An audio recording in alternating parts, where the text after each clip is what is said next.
It is often assumed that tornadoes do not occur in Europe and that they are a weather phenomena specific to the United States. But this is far from true. Not only do tornadoes strike in Europe, they do millions of pounds worth of damage, cause serious injuries, and even lead to fatalities. Despite these facts, they are still perceived as a curiosity, and as a result their threat is underestimated. Tornadoes have not always been overlooked in Europe, and many natural philosophers and scientists have proposed theories about their formation and impact. Theories were proposed by Greek philosophers such as Aristotle in Meteorologica and Roman philosophers such as Seneca in Naturales Questions. The systematic study of European tornadoes began in the 17th century. A writing in 1694, the Italian astronomer and mathematician Gimignano Montanari analyzed a tornado that occurred in the Veneto region of Italy in July 1686. In fact, before the end of the World War II, European scientists and meteorologists led the research into tornadoes, while in the United States the word tornado was banned by the Weather Bureau because the government was afraid of causing panic. But the situation changed in March 1948, when Air Force Captain Robert C. Miller and Major Ernest J. Fawbush issued the first U.S. tornado forecast, and, as a result, the United States began to surpass Europe in the study of twisters. After 1950, the interest of European researchers and meteorologists declined, despite the occurrence of high-impact tornadoes.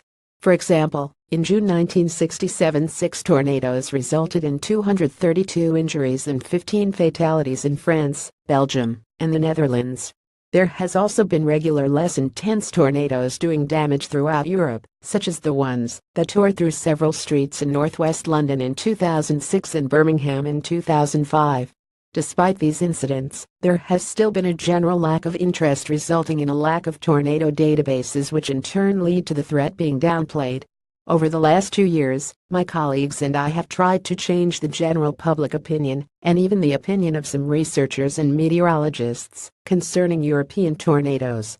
The aim is to show that tornadoes do occur in Europe, although their reported frequencies and intensities are lower compared with the United States. Our research focused on developing a pan-European baseline climatology of tornadoes and waterspouts, a tornado over a body of water.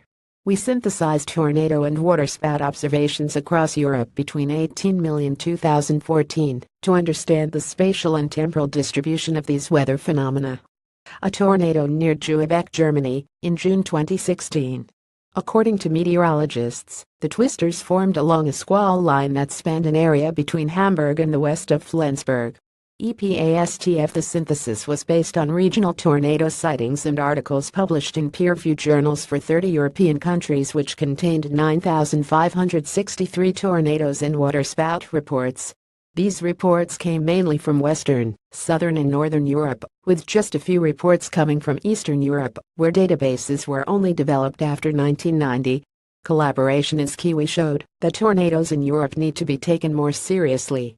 Between 1950 and 2015, European tornadoes resulted in 4,462 injuries, 316 fatalities, and damages estimated at more than €1 billion. To increase awareness about tornadoes in Europe and to reduce their threat, we believe that meteorological services across the continent, including researchers and the general public, need to collaborate more. The threat can only be understood from a pan-European perspective. The tornado impact for individual countries will be perceived as low because European countries have relatively small areas, and so the number of tornadoes will be low when compared with the impact in the U.S. A low impact will not justify the investment in the development of tornado databases and development of warning systems. Locals inspect the aftermath of a tornado in Zelhem, Holland, in October 2014. Eppe Vincent Janning. The contribution from the general public is essential. Unlike temperature records, which are measured by thermometers, tornado records require the presence of an observer and the existence of a system for collecting the observations. Such systems to collect tornado reports have only been developed recently.